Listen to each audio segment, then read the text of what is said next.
Hi guys, I welcome you all to Insider's YouTube channel, and this video is the utmost important thing. Be it IFCAT, be it CDS, or be it NDA. You will encounter questions coming up from this video, short, at least 2 to 3 questions, because you know that it is an examination to select people in defense. Of course, aspirants need to know defense in depth, be it your current affairs or be it the static portion, okay? So static की अगर हम बात करते हैं this gets extremely important for AFCAT because AFCAT बहुत focus करता है when it comes to static portion at the same point in time current affairs it is utmost important for CDS and NDA. And in together, this video will be quite helpful even for CDS and NDA aspirants, but specifically for IFCAT because इसमें IFCAT का major portion रहेगा, ठीक है? So let us begin with the things.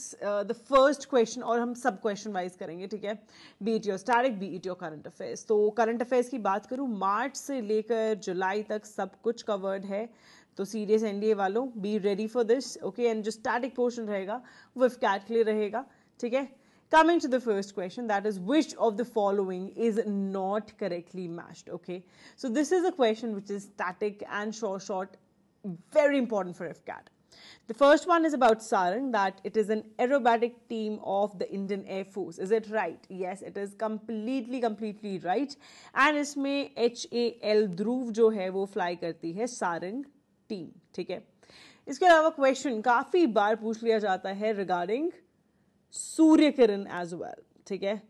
Surya Kiran की अगर हम बात करें, this is a aerobatic team जिसके अंदर क्या है, हॉक्स जो है, दैट इज हॉक मार्क 2 जो है MK2, this is used and they fly 9 hawk MK2, ठीक है? सूर्य किरण भी याद रखना है.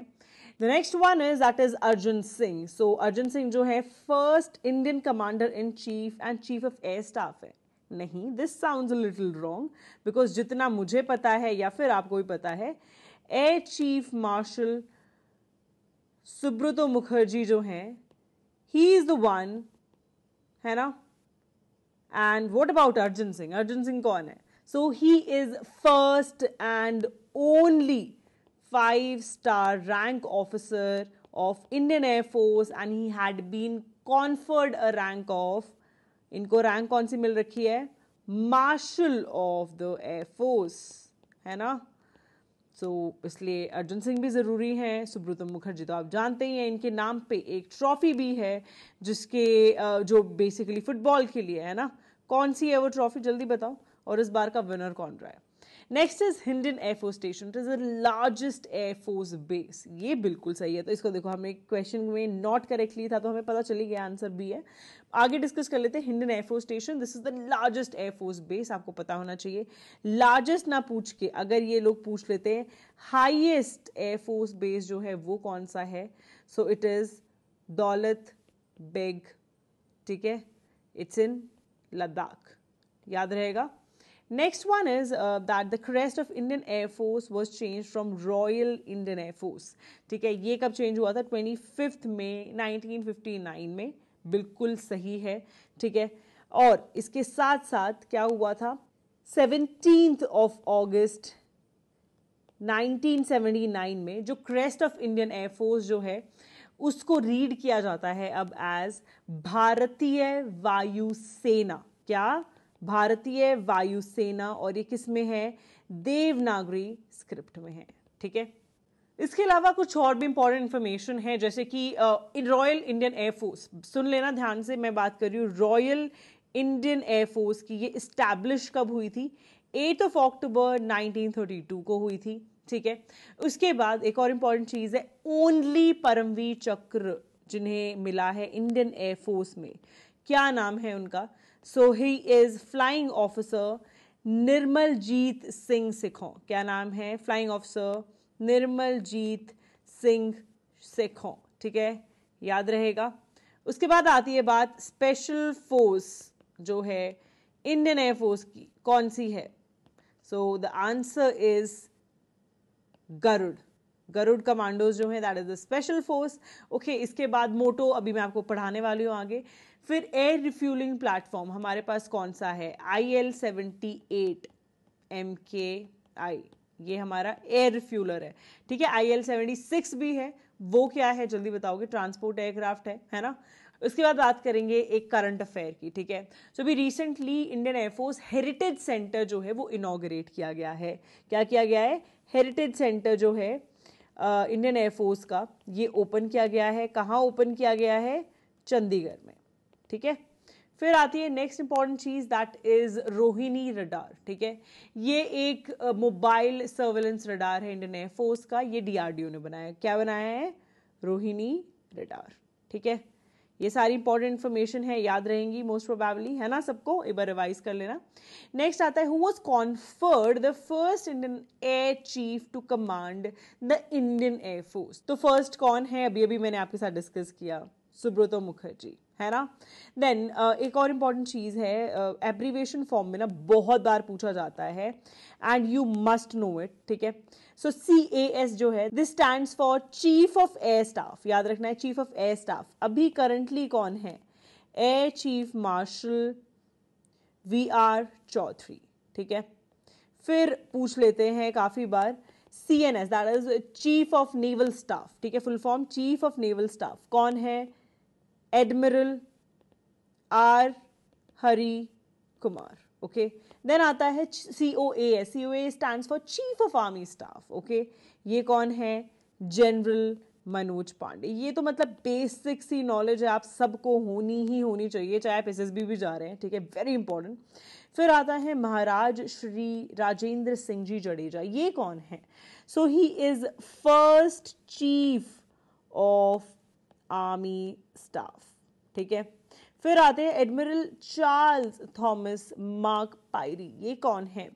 ये जो है, this is first chief of naval staff. लेकिन इस चीज में हमें एक और चीज ध्यान रखनी है कि फर्स्ट चीफ ये थे, इंडियन नहीं थे, लेकिन है ना, फर्स्ट इंडियन चीफ अगर पूछ lay off the naval staff तो कौन है? वाइस एडमिरल RD कटारी, ठीक है, याद रहेगा। चलो moving on to the next thing, first commander in chief of Indian army कौन रहे हैं? This is general sir Robert Lockhart. सबसे इंपॉर्टेंट ये है, ये दो सबसे ज्यादा इंपॉर्टेंट है। First Indian commander in chief of Indian army कौन है? करियप्पा से याद रख लेना, ठीक है, field marshal KM Cariappa, okay. Then first army chief to become field marshal कौन है? ये है field martial Manekshaw. Manekshaw centre बहुत सारे हैं, यू माइट बी नोइंग, इन्हीं के नाम पे हैं, है ना। सो वेरी वेरी इंपॉर्टेंट, ये भी हमने ऑलरेडी डिस्कस कर लिए हैं। देन आते हैं ladies that have been in forces, have done something extraordinary, very very important, okay. So Indian air force women fighter pilot, जो कि कंट्री की कंटेंजेंट का पार्ट होगी in aerial war game, she is the first one to do this, ठीक है, जो कि India से बाहर हो रहे हैं। अभी जापान में एक्सरसाइज हुई थी, so Avani Chaturvedi had been a part and she is also one of the 3 ladies जो फर्स्ट फाइटर पायलट्स हैं, ठीक है। कौन कौन है? जल्दी नाम बताओ मुझे तीनों लेडीज के in the comment section, okay. Then आता है missile women of India, Tessy Thomas है, फर्स्ट वुमेन जो कॉम्बैट एविएटर रह चुकी हैं इंडियन आर्मी में, अभिलाषा बराक। अभी रिसेंट है इसलिए थोड़ा ज़रूरी है, ठीक है, कॉम्बैट एविएटर। उसके बाद आता है फर्स्ट इंडिजिनसली डेवलप्ड सबमरीन जो है इंडिया की, कौन सी है? दिस इज INS शल्की, याद रखना है, INS शल्की। अब जैसे कि आप जानते हैं फर्स्ट हु इज हु बहुत ज़्यादा ज़रूरी हो जाते हैं, इसके साथ आता है फर्स्ट बैलिस्टिक मिसाइल कौन सी रही है इंडिया की? सो इट इज़ पृथ्वी। कौन सी? पृथ्वी, ठीक है।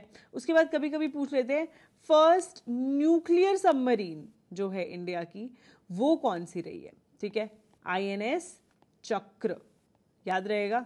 उसके बाद इंडिया जो है इसका फर्स्ट एयरक्राफ्ट कैरियर कौन सा है? INS विक्रांत, और ये जो है डीकमीशन हो चुका है, अब वापस से बनाया जा रहा है, this is all made in India. So India जो है अब 7th कंट्री बनता है in the whole world to make its own aircraft carrier and hence gets important. उसके बाद ये भाई बहुत ज़्यादा ज़रूरी, प्लीज स्टार मार्क, पक्का पक्का एग्जाम में आना ही है। What is the name of first indigenously developed multi role light combat helicopter? इसका नाम क्या है? प्रचंड। प्रचंड जो है ये कहाँ पर है? जयपुर में है ना शायद कहीं इसका बेस, जल्दी से बेस बताओ मुझे, कहाँ है प्रचंड का? Coming to the next question, that is 12th edition of Defense Expo. Where was it organized? This is one of the current affairs. So अभी recently अहमदाबाद गुजरात में होस्ट हुआ था. ये इसका कौन सा एडिशन था? 12th addition. ये आपको याद रहना चाहिए. एंड थीम क्या थी इस बार? Path to Pride. This had been the theme. So very important again. Moving on to the next one, this is regarding mottos और हर बार क्वेश्चन आता ही आता है मोटोज का. Sometimes they give you in match the following, कई बार पूछ लेते हैं इसमें से कौन सा इनकरेक्टली मैच्ड है, या फिर ऐसे बोल देंगे ए जैसे है, ए इज इसका आंसर फर्स्ट है, ठीक है, सेकंड है, इस तरीके से मैच करने को आपको दे देंगे, ठीक है. So the first one is सशस्त्र सीमा बल, सर्विस सिक्योरिटी एंड ब्रदरहुड, बिल्कुल सही है. बॉर्डर सिक्योरिटी फोर्स, कर्तव्य जीवन पर्यांत, बिल्कुल सही है, ठीक है. उसके बाद आता है कोस्ट गार्ड, वयम रक्षम, बिल्कुल सही है. फिर आता है national security guard, saving lives and beyond, नहीं, ये सही नहीं है, दिस इज इनकरेक्ट. तो इसका करेक्ट आंसर क्या है? नेशनल सिक्योरिटी गार्ड्स की अगर हम बात करें, यहाँ पे ध्यान से देखना, इसका है सर्वत्र सर्वोत्तम सुरक्षा, ठीक है. एंड जो सेविंग लाइफ एंड बियॉन्ड था, किसका है? नेशनल डिजास्टर रिस्पॉन्स फोर्स का. ओके, बात करते हैं इसमें से सबसे ज़्यादा ज़रूरी कौन कौन से हैं. सो देखो, अपने जो इंडियन जो अपने मिनिस्ट्री ऑफ डिफेंस के अंडर आते हैं वो तो हैं ही इंपॉर्टेंट, ठीक है. इसमें से एक कोस्ट गार्ड ऐसा है जो कि पैरामिलिट्री है लेकिन फिर भी मिनिस्ट्री ऑफ डिफेंस के अंडर आता है, तो ये ध्यान रखना, this is an exception. Okay, so ये सारे ज़रूरी है. Service before self, touch the sky with glory, श्यामनो वरुणा, ठीक है, we protect. So these are very very important. उसके बाद आ जाते हैं बॉर्डर सिक्योरिटी फोर्स, ये भी ज़रूरी है. आईटीबीपी थोड़ा सा ज़रूरी है, यहाँ से क्वेश्चन आता है. And national cadet Corp, that is NCC, ये थोड़ा ज़रूरी है. ओके, सीआईएसएफ भी थोड़ा सा देख लेना. मतलब जो ये 3-4 हैं बहुत ज़्यादा ज़रूरी है. Now coming to the paramilitary forces, it is very important to know all the details about it. First बात करेंगे आईबी, इंटेलिजेंस ब्यूरो, 1920 में ये इस्टेब्लिश हुई. इससे पहले भी थी, उसका नाम था सीएसबी, उसको 1887 में मतलब इस्टेब्लिश हुई थी और इसको रीनेम करके आईबी रखा गया है, ठीक है. इसका काम है सीक्रेट इन्फॉर्मेशन निकालना ताकि कंट्री की जो सिक्योरिटी है वो बनी रहे, ठीक है. सो कंट्री सिक्योरिटी के रिगार्डिंग काम है और सीक्रेट इन्फॉर्मेशन ये निकालते हैं. ओके, उसके बाद आता है असम राइफल्स. ये जो है ओल्डेस्ट पैरामिलिट्री फोर्स है, ठीक है, oldest paramilitary force in the country. और ये जो थी इस्टेब्लिश हुई थी 1835 में. वेरी इंपॉर्टेंट, इसको स्टार मार्क कर लेना, ठीक है. और इसका जो काम है दैट इज विजिलेंस रखना जितने भी इंटरनेशनल बॉर्डर्स है नॉर्थ ईस्ट में, और वहाँ पर कोई भी अगर ऑपरेशन होता है, इंसर्जेंसी ऑपरेशन, उनके ऊपर ध्यान रखना. सो इसमें कौन कौन से आ गए स्टेट्स? अरुणाचल प्रदेश आ गया, मणिपुर आ गया, मिजोरम आ गया और आ गया नागालैंड, ठीक है, याद रहेगा.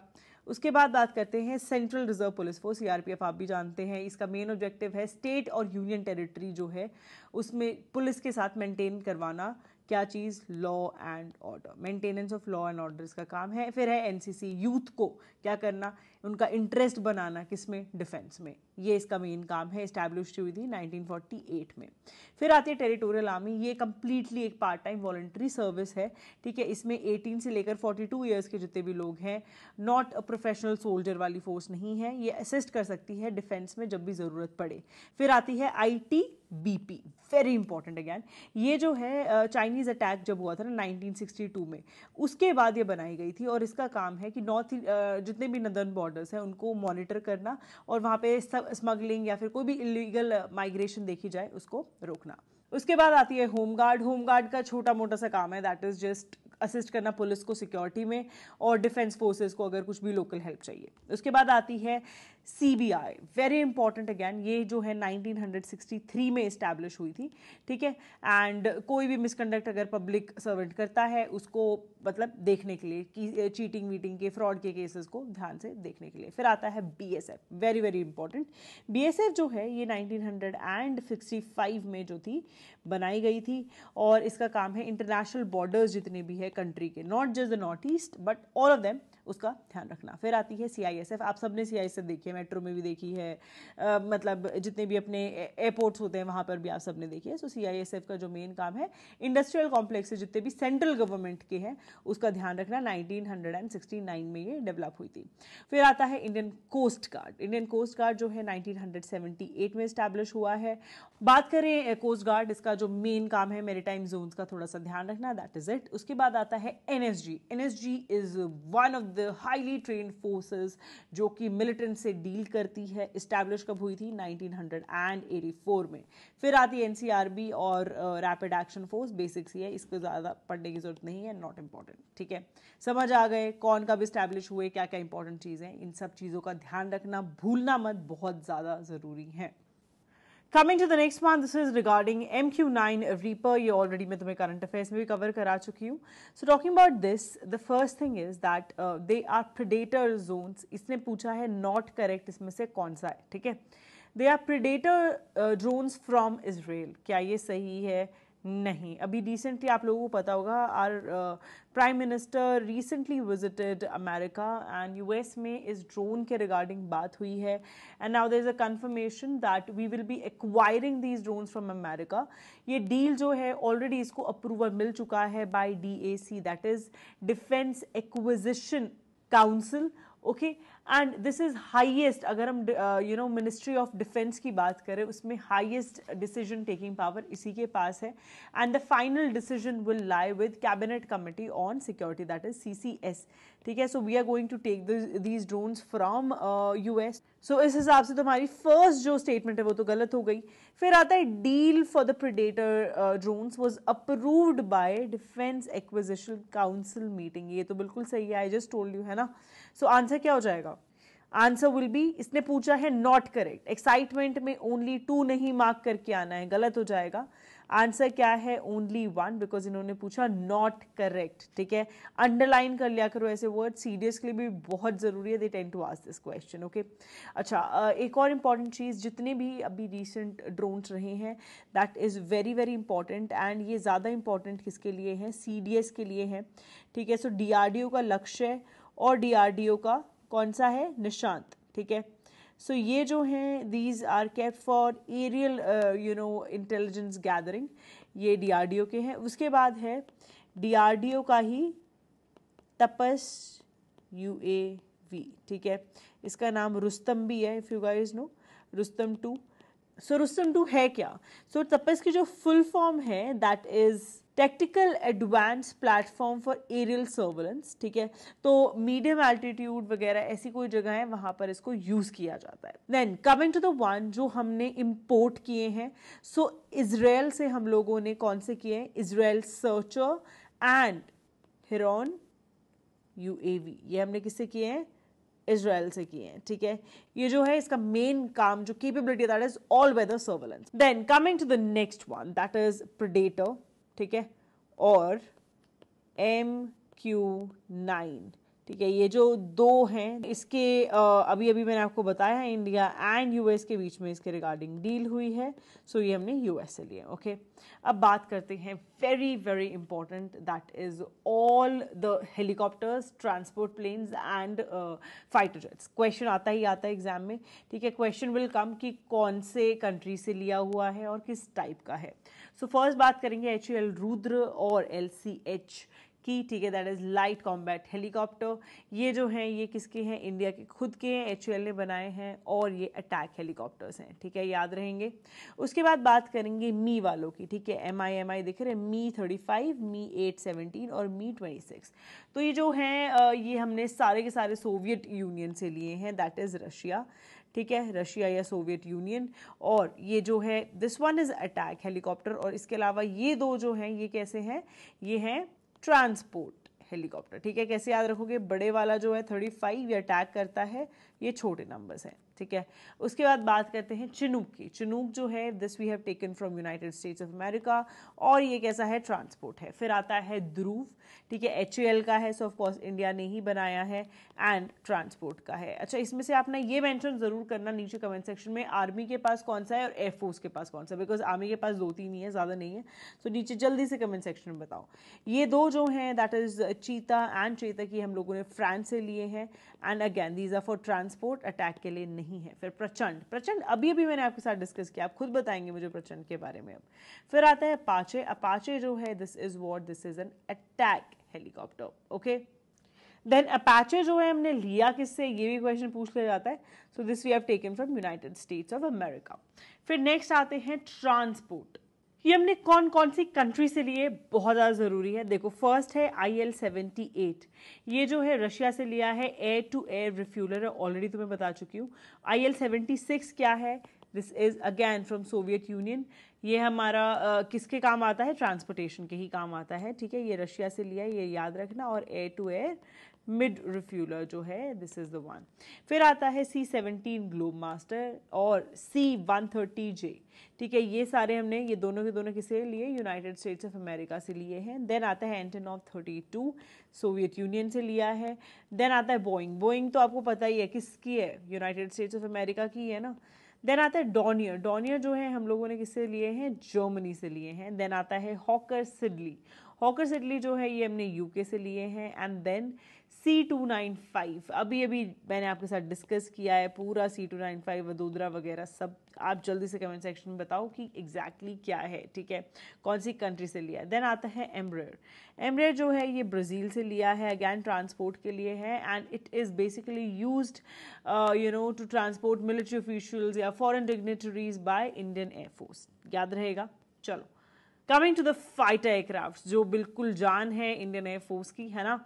सो Su-30 जो है रशिया से लिया। अब ये ना ट्विन सीटर या सिंगल सीटर आ जाते हैं। सो ट्विन सीटर के लिए मैं क्या करूँगी, 2 यूज़ करूँगी, और सिंगल सीटर के लिए मैं यूज़ करूँगी 1। Su-30 जो है रशिया से लिए हैं, ट्विन सीटर हैं, ठीक है। MiG-29 अगैन 2 हैं, सोवियत यूनियन से लिए। मिराज 2000 जो है हम लोगों ने फ्रांस से लिए हैं, सिंगल सीटर हैं। MiG-27 सोवियत यूनियन से लिए हैं, सिंगल सीटर है। अगैन जैगुआर जो है फ्रांस एंड यूके से लिए हैं, डुअल सीटर है। Coming to the next one, this is MiG-21, और ये जो है रिटायर कर रहा है इंडियन एयरफोर्स। सो आप मानकर चले 2025 तक सारे के सारे MiG-21 will be phased out, okay. And this if we talk about is a single engine, and इसने पार्टिसिपेट किया even in the operation like Safed Sagar. आगे मैं डिस्कस करूंगी। अच्छा सफ़ेद सागर किससे रिलेटेड है, 1999 कारगिल वॉर, है ना, ओके। देन आता है रफेल। रफेल अभी हमने रिसेंटली ही खरीदे, किससे खरीदे हैं, फ्रांस से खरीदे, आप सब लोग जानते हैं। और रफेल क्या है, दीज आर सिंगल सीटर, इनके 1-2 उन्होंने जो है फॉर ट्रेनिंग दिए, तो those are dual, but otherwise it is single seater. उसके बाद आता है HAL तेजस। ये जो है एक मल्टी रोल कॉम्बैट एयरक्राफ्ट है, ठीक है, वेरी वेरी इंपॉर्टेंट। ये हमारा खुद के देश का है, okay. Coming to the next thing, that is rank system. आजकल ज्यादा पूछा नहीं जा रहा because they've dived into some other zone only, जो भी आपके साथ डिस्कस कर रही हूँ। देन रैंक सिस्टम की बात करें, CDS में चांसेस है that this question comes up in the examination, but majorly जो है that is you should know कि इक्विवेलेंट रैंक्स क्या क्या है, ठीक है। Coming to the next one, this is missile system, और बहुत बहुत ज़्यादा ज़रूरी है, इसकी करंट अफेयर्स अभी डील करेंगे। सबसे पहले मैं आपको बेसिक स्टैटिक पोर्शन समझाना चाहती हूँ। मिसाइल सिस्टम जो है it is on various basis divided है, अलग अलग टाइप में। तो सबसे बात पहले जो चीज़ है दैट इज रेंज के हिसाब से, short range, medium range, intermediate और इंटरकॉन्टिनेंटल, ठीक है। शॉर्ट रेंज होता है 300 से 1000 किलोमीटर तक, 1000 से 3500 होता है मीडियम रेंज, इंटरमीडिएट होता है 3500 से 5500, और उससे ज़्यादा मतलब एक कॉन्टिनेंट से दूसरी कॉन्टिनेंट में भी जिस मिसाइल सिस्टम को यूज़ किया जा सकता है that is intercontinental ballistic missile, ठीक है। अब ये जो मिसाइल सिस्टम है मैं आपको बार बार नहीं बताऊंगी कि कितनी रेंज है आकाश की, त्रिशूल की, मैं सीधा ये बताऊंगी ये शॉर्ट रेंज है या फिर लॉन्ग रेंज है, उस हिसाब से आपको याद रखना है बिकॉज एग्जाम में डायरेक्टली रेंजेस पूछी जाती हैं, ओके। सेकेंड चीज जो वो पूछता है दैट इज ये किस टाइप की मिसाइल है, बैलिस्टिक है या फिर क्रूज है, ओके।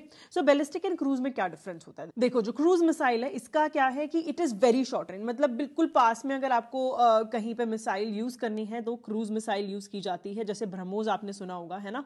सो उसकी बहुत ज्यादा रेंज नहीं रहती। लेकिन अगर हम बैलिस्टिक मिसाइल की बात करें, बहुत दूर तक की अगर हमें रेंज यूज करनी है, अगर हमें एक कॉन्टिनेंट से दूसरे कॉन्टिनेंट में हिट करना है, सो बैलिस्टिक मिसाइल जो है यूज की जाती है। आपने सुना होगा काफी बार नॉर्थ कोरिया जो है रैंडमली ऐसे बैलिस्टिक मिसाइल्स जो है क्या करता है, यूज कर लेता है towards what, United States of America. So ballistic missile क्या है, सबसे पहले आउट ऑफ एटमॉस्फेयर जाती है, आप देखिए it goes out of atmosphere, then it comes back and hits the target. और इसका एक बार आपने डिसाइड कर लिया कि इस टारगेट पे मुझे लॉन्च करना है, उसके बाद उसकी ट्रेजेक्टरी मतलब मतलब उसका पाथ चेंज नहीं होगा। लेकिन क्रूज मिसाइल का बेस्ट पार्ट ये है उसका पाथ चेंज हो सकता है। सो जितने भी एरियल टारगेट्स हैं जैसे कि प्लेन्स है, मिसाइल्स है, अगर उसे हिट करना तो यूजुअली क्रूज मिसाइल यूज होती है। समझ आ गया। उसके बाद क्रूज मिसाइल जो है on the basis of speed, जैसे कि सबसोनिक मतलब जिसकी स्पीड साउंड से कम हो, फिर सुपरसोनिक और हाइपरसोनिक होती है, मतलब इनकी स्पीड जो है साउंड से ज्यादा है, कितनी ज्यादा है तो उसके बेस पे सुपरसोनिक या हाइपरसोनिक होता है। समझ आ गया, यही सबसे इंपॉर्टेंट है। उसके बाद आता है सैम होती है सरफेस टू एयर मिसाइल, मतलब सरफेस से सीधा एयर के टारगेट, चाहे वो मिसाइल हो चाहे कोई प्लेन हो, ठीक है, उस पर मतलब अगर लॉन्च करना है तो सैम यूज करते हैं। उसके बाद होता है एयर टू एयर मिसाइल, ठीक है, मतलब एयर में जैसे अगर कोई प्लेन था, they were fighting with each other, fighter planes हैं, सो इसमें क्या यूज होगा, air to air missile system use होगा। उसके बाद होता है सरफेस टू सरफेस, ठीक है, सो ये यूजुअली कौन, आर्मी यूज करते हैं, बिकॉज ऑफ कोर्स सरफेस से आर्मी ही यूज करेगी, और एक दो मिसाइल यूनिट्स एयरफोर्स की भी है। समझ आ गई। Now I properly distributed these missile system, that is air to air missile है, माइका आएगा, अस्त्र आएगा और नोवेटर आएगा, ठीक है। अस्त्र मिसाइल के बारे में जानना थोड़ा ज्यादा जरूरी है, क्यों, बिकॉज ये फर्स्ट है एयर टू एयर मिसाइल जो कि इंडिया ने खुद से डेवलप की है, डीआरडीओ ने की है, ठीक है। ये क्या है, ये एक BVRAAM है, that is beyond visual range air to air missile, ठीक है। ये किसके पास है, ये इंडियन एयरफोर्स के पास है, ओके, और डीआरडीओ ने डेवलप किया, आपको बता दिया ऑलरेडी। उसके बाद स्टार्ट करते हैं सरफेस टू एयर मिसाइल। तो फर्स्ट है त्रिशूल, नेक्स्ट वन दैट इज आकाश। ये कैसी है, ये एक मीडियम रेंज है, जितना मैं बताती जा रही हूँ ना, जिसके बारे में ज्यादा बता रही हूँ, प्लीज उनको अच्छे से पढ़ लेना, वो एग्जाम में आने वाले हैं। आकाश का काम क्या है, एरियल टारगेट्स को न्यूट्रलाइज करना। टॉकिंग अबाउट आकाश की, किसके पास है, ये है आर्मी के पास, पृथ्वी भी आर्मी के पास ही है, याद रखना है। और इसको पैड भी बोला जाता है, पृथ्वी एयर डिफेंस, ठीक है, पृथ्वी मिसाइल की बात नहीं कर रही हूँ, पैड की बात कर रही हूँ, ध्यान देना। ये क्या है, ये एक एंटी बैलिस्टिक मिसाइल है, ठीक है, मतलब अगर कोई बैलिस्टिक मिसाइल आ रही है उसको न्यूट्रलाइज करना इसका काम है। फिर आते हैं surface to surface missile, very very important. Start करते हैं अग्नि 1 एंड 2। अग्नि 1 एंड 2 जो है these are medium range ballistic missile, ठीक है। 3 और 4 क्या है, IRBM, intermediate range ballistic missile, और अग्नि 5 जो है इंटरकॉन्टिनेंटल बैलिस्टिक मिसाइल है, याद रहेगा। ये सारे आर्मी के पास है। नॉट ओनली दिस, पृथ्वी भी आर्मी के पास है। पृथ्वी की बात करें, ये क्या है, शॉर्ट रेंज बैलिस्टिक मिसाइल है, सारी की सारी बैलिस्टिक है। पूछा जा सकता है कि बैलिस्टिक है या क्रूज है, तो आपको पता है अब, ओके। उसके बाद मैं एक चीज मिस आउट कर गई हूं यहाँ पे, सरफेस टू एयर मिसाइल जो है दैट इज सैम। दो और हैं जो इंपॉर्टेंट है, दैट इज बैराक 8, ये ना एग्जाम में पूछी गई है इसलिए बोल रही हूँ, और एक है मैत्री, ठीक है। बैराक 8 जो है ये इंडिया और इजराइल का क्या है, जॉइंट वेंचर है, इसलिए इंपॉर्टेंट है। और मैत्री जो है ये क्विक रिएक्शन सैम है, ठीक है। ये किसके पास है, ये है इंडियन नेवी के पास, मैत्री जो है। और जो बैराक है ये तीनों फोर्सेस के पास है, ऑल 3 फोर्सेस हैव बैराक, ठीक है। नेक्स्ट आता है धनुष। धनुष जो है ये क्या है, एक शिप से लॉन्च किया जाने वाला बैलिस्टिक मिसाइल है, ठीक है, शिप से लॉन्च किया जाने वाला बैलिस्टिक मिसाइल, और ये क्या है, सरफेस टू सरफेस है। देन आता है शौर्य। शौर्य जो है ये एक न्यूक्लियर केपेबल सबमरीन है, जो कि एक बैलिस्टिक मिसाइल है, ऑफ कोर्स, है ना, बैलिस्टिक मिसाइल है, याद रखना, very very important. Coming to the next one that is surface to surface missile again. ये प्रहार और नाग, ये दो हैं, याद रखना है। दोनों के दोनों जो हैं, फर्स्ट प्रहार की बात कर लेते हैं, ये जो है short range tactical ballistic missile है, बैलिस्टिक मिसाइल है। नाग जो है ये कैसी है, fire and forget anti tank missile है, कैसी है, एंटी टैंक मिसाइल सिस्टम है नाग। और इसका क्या है, फायर एंड फॉरगेट, मतलब फायर करो और भूल जाओ, लोकेशन जो है एक बार फिक्स करके ही फायर करो। नेक्स्ट आता है cruise missile. Now cruise missile extremely extremely important. इसमें आती है ब्रह्मोस। ब्रह्मोस आपको पता है जॉइंट वेंचर है इंडिया और रशिया के बीच में, और इसका जो नाम रखा गया है that is on Brahmaputra river, और दूसरी is Moskva, this is from Russia, this is from India, ठीक है। ब्रह्मोस जो है ये कैसी है, एक मीडियम रेंज, ठीक है, रेंज आप मुझे बताएंगे एग्जैक्ट कितनी, medium range supersonic cruise missile है, ठीक है। देन अगर हम बात करें ए की, दैट इज ब्रह्मोस ए, ये क्या है, ये एक मॉडिफाइड एयर लॉन्च वेरिएंट है, जो एयर में लॉन्च किया जा सकता है। आप लोगों को पता होगा Su-30 के साथ अटैच कर दिया गया है ब्रह्मोस को, this is based on Thanjavur. So Thanjavur कहाँ है, तमिलनाडु में, Su-30 के साथ है. So of course this is what, this is combined with one of the aerial targets, मतलब सीधा एयर टू एयर भी ये मिसाइल यूज की जा सकती है. ओके उसके बाद ब्रह्मोस जो है वो दो टाइप की बन चुकी है, जैसे अभी मैंने आपको यहाँ पे सुपरसोनिक बताया, इसके अलावा एक हाइपरसोनिक भी है. ठीक है, और इसकी रेंज कितनी रहती है, 450 से टोटल 600 किलोमीटर्स तक, दोनों की, मतलब सुपरसोनिक एंड हाइपरसोनिक की. ठीक है, याद रहेगा. उसके बाद आती है निर्भय. निर्भय क्या है, ये एक सबसोनिक क्रूज मिसाइल है. Okay, coming to the next one, that is anti tank missile. ये सारे अमोगा, नाग और हलीना. हलीना क्या है, हलीना इज बेसिकली हेलीकॉप्टर से यूज किया जाने वाला नाग. दैट इज ऑल, इतना ही याद रखना है. सारे के सारे किसके पास है, आर्मी के पास है. सारे एंटी टैंक मिसाइल्स हैं. ओके उसके बाद आता है शिप टू एयर या फिर शिप टू सर्फेस. बराक 1 और बराक 8, अभी अभी मैंने आपके साथ बराक डिस्कस किया था पीछे, इफ यू रिमेंबर. जल्दी बताओ मुझे किस टाइप का है ये, शिप टू एयर है या फिर शिप टू सर्फेस है. ओके उसके बाद आपको एक दो और इंपॉर्टेंट इंफॉर्मेशन दे देती हूँ. दैट इज, एक तो है सगारका, ठीक है, एक है K4 और एक है शौर्य. ठीक है, शौर्य क्या है, सरफेस टू सरफेस है और ये एक हाइपरसोनिक टैक्टिकल मिसाइल है. कैसी है, हाइपरसोनिक टैक्टिकल मिसाइल, लिख लो. उसके बाद आती है K4 की बात. K4 क्या है, ये एक इंटरमीडिएट रेंज सबमरीन से लॉन्च होने वाला क्या है, बैलिस्टिक मिसाइल है. ठीक है, कैसी है, it is intermediate range. Okay उसके बाद बात करते हैं सगारका की. ये क्या है, सगारका जो है ये एक ऐसी बैलिस्टिक मिसाइल है, न्यूक्लियर केपेबल है जो, और ये सबमरीन से लॉन्च की जाती है. किससे लॉन्च की जाती है, सबमरीन से. बैलिस्टिक मिसाइल है और न्यूक्लियर केपेबल है. ठीक है, याद रहेंगे. ये सारे के सारे इंडियन है और बहुत इंपॉर्टेंट है. Now coming to all the missile system जो हमने या तो बाहर से लिए हैं या फिर वो न्यूज में रहे हैं. Very important. पहले हम बात करेंगे फ्रांस. और फ्रांस से है स्कैल्प, हैमर और एक्सोसेट. स्कैल्प जो है इंडियन एयरफोर्स के पास है और ये क्रूज मिसाइल है जो एयर से ही लॉन्च होती है. ठीक है, then next one is hammer. Hammer जो है ये क्या है, एक एयर टू ग्राउंड आर्ममेंट है. The next one is Exocet. Exocet जो है this is what, anti ship missile है और इसके बहुत सारे वर्जन्स आ गए हैं जो कि लॉन्च किए जा सकते हैं सबमरीन, हेलीकॉप्टर, इन सब से भी. ठीक है, और ये इंडियन नेवी के पास है. ओके ये इंडियन एयरफोर्स के पास, इंडियन नेवी के पास. फिर आता है जो हमने रशिया से लिए हैं. First one is Zircon. Zircon जो है ये क्या है, एक हाइपरसोनिक क्रूज मिसाइल है और ये भी एक एंटी शिप है. ठीक है, नेक्स्ट वन इज पिचोरा. पिचोरा जो है ये इंडियन एयरफोर्स के पास है. ओके एंड ये क्या है, ये एक surface to air missile system है. याद रखना है, Pechora is with Indian air force and it is surface to air missile. Okay next one is Kinzhal. Kinzhal जो है ये न्यूक्लियर केपेबल एयर से लॉन्च करने वाला बैलिस्टिक मिसाइल है. उसके बाद आता है पायनीर. पायनीर जो है ये एक बैलिस्टिक मिसाइल है. Again it is intermediate range और ये सर्विस में आया था 1976 में. ओके फिर मिटियोर जो है ये यूरोप के मतलब ऑलमोस्ट 6 नेशंस हैं जिनके लिए बनाया गया है और ये राफेल से जो है फायर किया जा सकता है. Next one is north Korea का हुआसोंग. ऑफ कोर्स ये यूजुअली इंटरकॉन्टिनेंटली बनाता है. इस तरीके से याद कर लेना. आपको पता है कितने सारे लॉन्चेस करता है towards USA. So Hwasong, North Korea, intercontinental ballistic missile. फिर आते हैं नेक्स्ट, दैट इज यूएस के. So the first one is Patriot, the second one is Hellfire और उसके बाद है टॉम हॉक. ठीक है, अगर हम टॉमाहॉक की बात करें, ये क्या है, ये एक सबसोनिक क्रूज मिसाइल है. ठीक है, और ये जो है यूज की जाती है by United States and majorly submarine based land attack operations में यूज की जाती है. Next one is air to ground missile जो है that is Hellfire.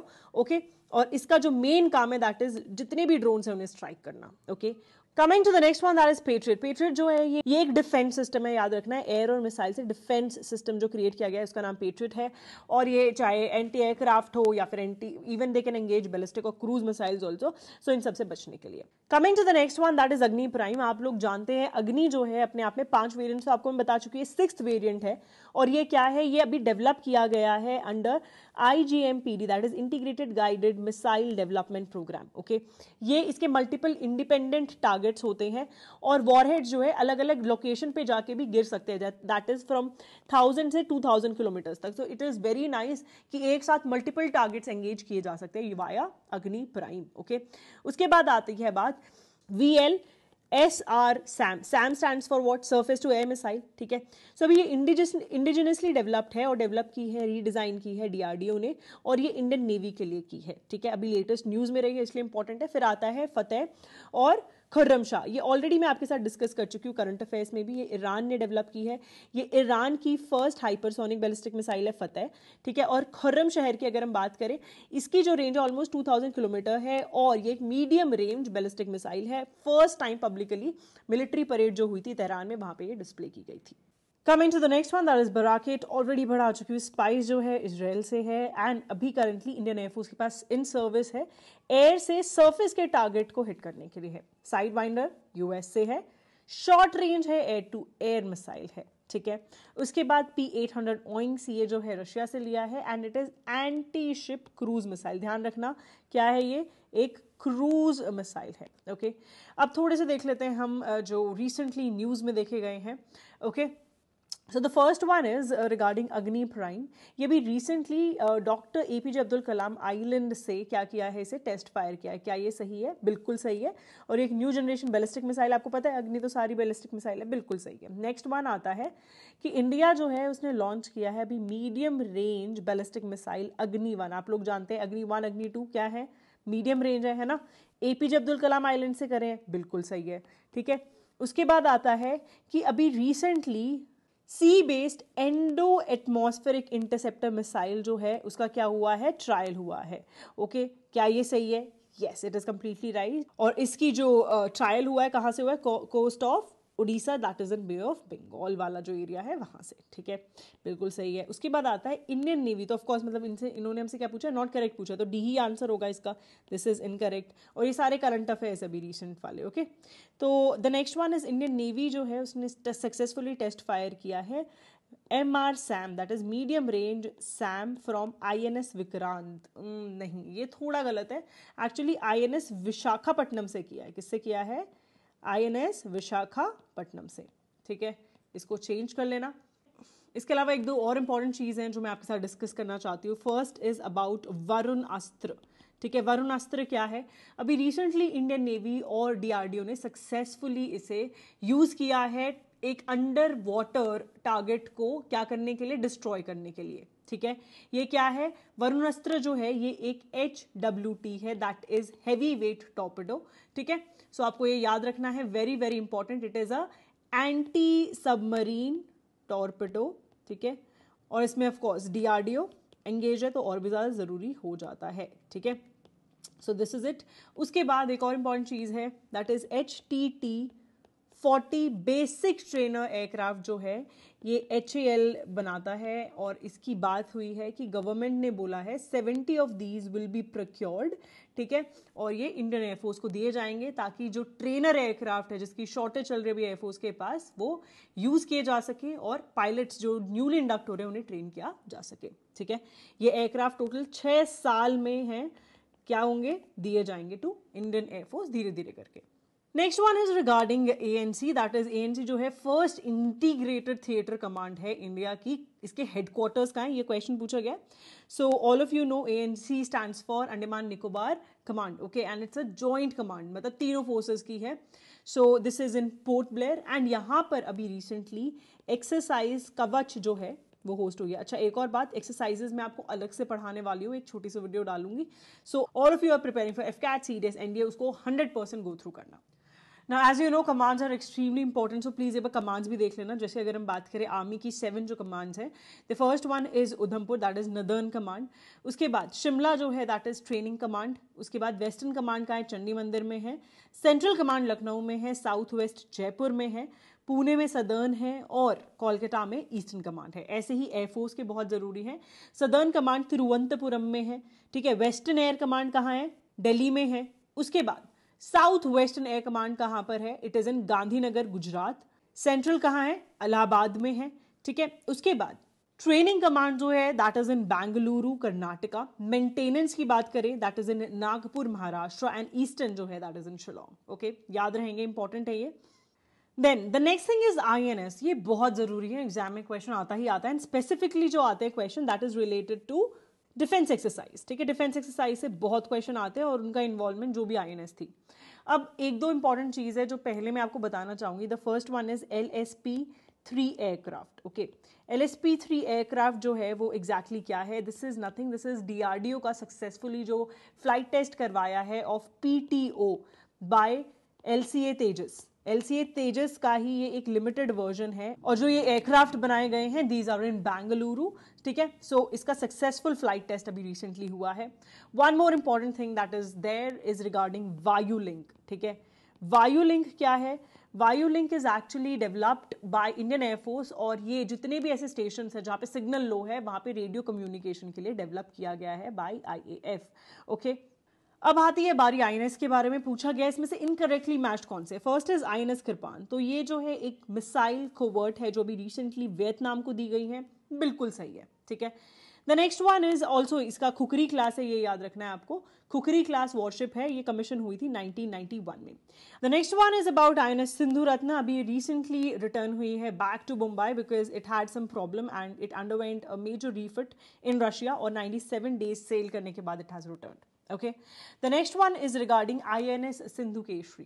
INS Sindhu Keshari जो है वो अपने आप में बनती है फर्स्ट सबमरीन जो डॉक हुई है इंडोनेशिया में जाके, ठीक है। And not only this, it is actually a kilo class diesel submarine, okay. And ये it was developed under project 877, okay. तो ये याद आपको रखना है। सो ये जो है this is regarding what INS Sindhu Kesari. And INS Trikand के लिए नहीं है ये। INS त्रिकंड की अगर हम बात करें, उसने अभी रिसेंटली क्या किया है, it had been a part of one of the exercise that is Cutlass exercise 2023 और ये अभी कहाँ हुई थी होस्ट, गल्फ रीजन में जाके हुई थी, ठीक है। उसके बाद आता है, सो ऑफ कोर्स ये वाला जो है दिस इज रॉन्ग, इसका आंसर क्या हो जाएगा, सी हो जाएगा बिकॉज इनकरेक्ट पूछा है। फिर आता है INS वजीर। INS वजीर की बात करें, भी recently it has visited Colombo and international day of yoga जो है 9th वो इसने सेलिब्रेट किया है and it aligned with the theme of global ocean ring. Very very very important INS वजीर का क्वेश्चन आना ही 100% आई कैन से ये क्वेश्चन आएगा किसी ना किसी एग्जाम में, शॉर्ट चाहे FCAT में आए, CDS में आए या फिर NTA में आए, okay. Now coming to the next question, this is regarding exercise और exercises are very very important और अभी हम बहुत सारे operations भी discuss करने वाले हैं आगे। So the first one is regarding cyclone Mocha. So I just for the sake of making you remember, मैंने already डाला हुआ है, this is actually related to Operation Karuna. So as you guys know भी Myanmar में काफ़ी ज़्यादा बड़ा cyclone आया था, that is Mocha, and it also affected Bangladesh, a few part of India as well.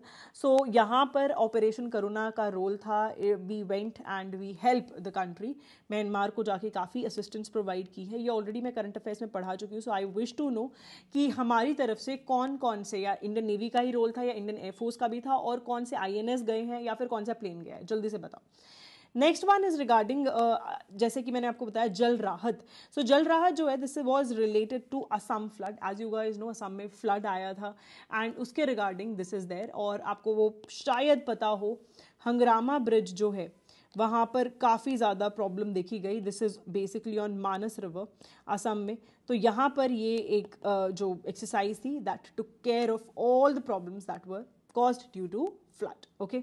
अब हम बात करेंगे, this is related to operation and operation पक्का ही पूछे जाते हैं एग्जाम में। The first one is operation Polo, क्या हैदराबाद से रिलेटेड है, बिल्कुल सही। विजय जो है गोवा दमन एंड दीव, यस बिल्कुल सही। मैत्री इज रिलेटेड टू नेपाल, हाँ ये भी बिल्कुल ठीक है। उसके बाद गंगा, क्या ये पाकिस्तान से रिलेटेड है, गलत है। अभी सारे डिस्कस करेंगे वन बाय वन, टेंशन मत लो। Now talking about these operations, they are extremely important. जितने भी important operations रहेंगे ये मैं आपको टेलीग्राम पे भी दे दूंगी, so please make sure आप इसको देखें। और not only this, I will also give you जितने भी important defense institutions है, because ये भी एग्जाम में पूछे जाते हैं। With this video आपको कुछ भी और करने की जरूरत नहीं है, just complete it properly। आपकी स्टैटिक से लेके करंट हर एक चीज कवर हो जाएगी, okay. Operation Vijay, operation Vijay जो है this was related to annexation of Goa, अपनी इंडिया का एक पार्ट बनाने के लिए 1961 में ये हुआ था। ऑपरेशन ट्राइडेंट जो है 1971 की बात है। You guys know that Indian navy का मेजर रोल रहा है, जितने भी है नेवल वाले हैं याद रखना, और आगे जो है एयरफोर्स के रहेंगे फिर आर्मी के रहेंगे, ठीक है। ऑपरेशन ट्राइडेंट में क्या हुआ था आप लोग जानते हैं, कराची पोर्ट पे जाके हम लोगों ने वी एक्चुअली रिटेलिएशन हम लोगों ने किया था after what Pakistan did with us. So ये है ट्राइडेंट। उसके बाद आता है ऑपरेशन पाइथन। इसका जो फॉलो अप था ट्राइडेंट का, this was Python and it was again related to Pakistan Karachi. Okay then आता है operation Cactus. As you guys know कि एक कू चल रहा था कि we will try and overthrow. There was one of the businessman और वो ओवरथ्रो करना चाहता था मालदीव्स की गवर्नमेंट को. सो ये जब पता चला तो इंडियन गवर्नमेंट ने अपनी तरफ से हेल्प भेजी and this is operation Cactus. उसके बाद आता है operation Searchlight. As you guys know Malaysia की एक फ्लाइट थी that is Boeing 777 MH17. This went missing और इस ऑपरेशन में जाके इंडिया ने हेल्प की थी to find out this particular flight. Then आता है ऑपरेशन राहत. ऑपरेशन राहत में क्या होता है 2015 में यमन में बहुत गंदी कंडीशन थी और वहां से इंडियन सिटीजन्स को क्या किया था, इवैक्यूएट किया था. This is operation Rahat. Coming to the next one that is operation Nistar. Operation Nistar में क्या होता है 2018 में, ये अगेन यमन की बात है, इवैक्यूएट किया गया था इंडियन सिटीजन्स को. लेकिन इस बार कोई लड़ाई वाली बात नहीं थी. यहाँ पे क्या हुआ था, साइक्लोन था वहां पे, उसने हिट किया था एंड यमन में जो सोकोट्रा आइलैंड्स हैं वहां पर ये देखा गया था. ठीक है एंड उस टाइम पे इवैक्यूएट करके लेके आए थे 38 जो इंडियंस थे. और किससे लेके आए थे, INS सुनैना से. INS सुनैना याद रखना. The next one is regarding operation मेघना हेली ब्रिज. इसको कैक्टस लिली के नाम से बोला जाता है. 1971 में जब इंडिया पाकिस्तान वॉर हुआ था तो उस टाइम पे जितने भी इंडियन एयरफोर्स के एरियल ऑपरेशंस थे they were undertaken under operation मेघना हेली ब्रिज. ठीक है, ये सारे IAF के याद रखना, इंडियन एयरफोर्स के. Then the next one is operation Meghdoot. Meghdoot में सियाचिन को रीगेन किया था हम लोगों ने वापस से कंट्रोल, बिकॉज अंडर दिस जैसे ही स्नोफॉल वगैरह हुई थी. So Pakistani troops tried and do something because of which this particular operation was launched in 1984. उसके बाद आता है ऑपरेशन पुमलाई. ये जो है एयर ड्रॉप किए गए थे श्रीलंका को supplies. This was just a humanitarian assistance. About LTTE. उस टाइम पे वो सिचुएशन चल रही थी और जाके हेल्प की थी. उसके बाद बात आती है कैक्टस की. कैक्टस में यू ऑलरेडी नो, अभी मैं डिस्कस कर चुकी हूँ. मालदीव्स में जो कूप हुआ था that was done by the businessman named Abdullah Luthfi. उस टाइम पे हेल्प की थी. उसके बाद आता है operation Safed Sagar. This is of air force plus army. और कारगिल वॉर में पाकिस्तानीज को पीछे हटाना from the Kargil sector, this was taken care of in 1999. This is operation Safed Sagar. Extremely important, बहुत बार पूछा जा चुका है. फिर आता है ऑपरेशन राहत. ये उत्तराखंड में फ्लड जो हुए थे 2013 में उसकी हेल्प के लिए. देन ऑपरेशन मैत्री. नेपाल में अर्थक्वेक आया था तो उसके रिलीफ मिशन के लिए ये ऑपरेशन मैत्री जो था वो लॉन्च किया गया था. नेक्स्ट वन इज संकट मोचन. सो अब आपको पता है जो साउथ सुडान है वहां पे again there was some crisis because of which Indian citizens were evacuated in 2016. Coming to the next one, that is Operation इंसानियत. जैसे कि आपको पता है ह्यूमैनिटेरियन असिस्टेंस जो है बांग्लादेश को देना, इंसानियत से ही पता चल रहा है. 2017 में रोहिंग्या की जो सिचुएशन थी उनको जाके थोड़ी assistance, food etcetera was provided. This was operation इंसानियत. फिर आता है ऑपरेशन बंदर. आप लोग जानते हैं IAF जो है उसने जाके इंडियन एयरफोर्स ने बॉम्ब किया था पुलवामा अटैक को. क्या करने के लिए, एवेंज करने के लिए. इसको हम बहुत फेमसली बालाकोट एयर स्ट्राइक के नाम से भी जानते हैं. जैश ए मोहम्मद जो है उसके जो भी कैंप्स थे उसको जाके क्या किया, बॉम्ब किया था. देन आता है ऑपरेशन गंगा. ऑपरेशन गंगा के अकॉर्डिंग 2022 में इवैक्यूएट किए गए थे Indians from Ukraine. Okay, star mark कर लो, very important. These ones are of Indian army and ये भी बहुत ज़रूरी है. जो आर्मी वाले हैं, operation Polo, operation Vijay, Blue Star, Blue Bird, Pawan, Black Tornado और देवी शक्ति, ये हैं. पोलो जो है this was to end the Nizam rule in Hyderabad and making it as a part of the country. उसके बाद पोर्टुगीज रूल जो एंड किया था कहाँ से, गोवा, दमन और दीव से. This is operation Vijay and 1961 में हुआ. तो ये भी पूछा जा सकता है Hyderabad became part of India इस टाइम पे. उसके बाद गोवा, दमन, दीव कब बने, 1961 में. ओके, फिर आता है ऑपरेशन ब्लू स्टार. आप लोगों को पता है गोल्डन टेम्पल में कितना मतलब प्रॉब्लम रहा था ड्यूरिंग दिस टाइम. वहां से गोल्डन टेम्पल को टेररिस्ट से छुड़वाना, this was taken care of by operation Blue Star. फिर आता है Blue Bird. That is Manipur में एक बार असम राइफल की पोस्ट पे अटैक हुआ था. इसके रिटेलिएशन में operation Blue Bird was launch in 1987. Pawan जो है ये again Indian peace keeping. It was nothing related to such operation. ये सिर्फ एक पीस कीपिंग था ताकि जो LTTE ने जाफना जो है वो टेक ओवर कर रखा था उससे थोड़ा सा उसको राहत दिलवाना और छुड़वाना. Then Black Tornado. Black Tornado Mumbai attacks, ये तो आपको पता होना चाहिए, वेरी वेरी इंपॉर्टेंट. 2008 में जो मुंबई अटैक्स हुए थे उसके against operation tornado was taken care of. उसके अगेंस्ट में ऑपरेशन जो ब्लैक टॉर्नेडो था वो लॉन्च हुआ था and it took care of all the problem that was caused by terrorist. Then Operation Devi Shakti. This was to evacuate Indians from Afghanistan in 2021. You know, Taliban now took over as the government, so इसलिए evacuate करना was important. ठीक है, I hope आपको बहुत मजा आया होगा class में. जितनी चीज़ें हैं अच्छे से रिवाइज कर लेना. जो इंपॉर्टेंट पीडीएफ है मैं टेलीग्राम पे भेज दूंगी, उसको पक्का से कर लेना. और मैं कुछ इंपॉर्टेंट चीज़ करा रही हूँ 20 डेज के लिए. मोस्ट इंपॉर्टेंट जो चीज़ें रिपीट होती है एग्जाम में वो मैं टेलीग्राम पे कवर करा रही हूँ. Please make sure that you cover all of these. Now thanking all of you and please let me know कि आपको कैसी लगी क्लास. प्लीज लाइक कर देना यार, बहुत मेहनत से I make all of these things for you. एक एक चीज़ छाट छाट के कि क्या ज़रूरी है एग्जाम परस्पेक्टिव से. And the second most important thing here is it boosts our confidence as well that you're liking it, okay? And जितने क्वेश्चन पूछती हूँ उसके आंसर दिया करो. और एक बार जब एग्जाम खत्म हो, if you find questions please let me know. I will feel very very happy अगर आपके एग्जाम में क्वेश्चन सॉल्व होते हैं because of this video.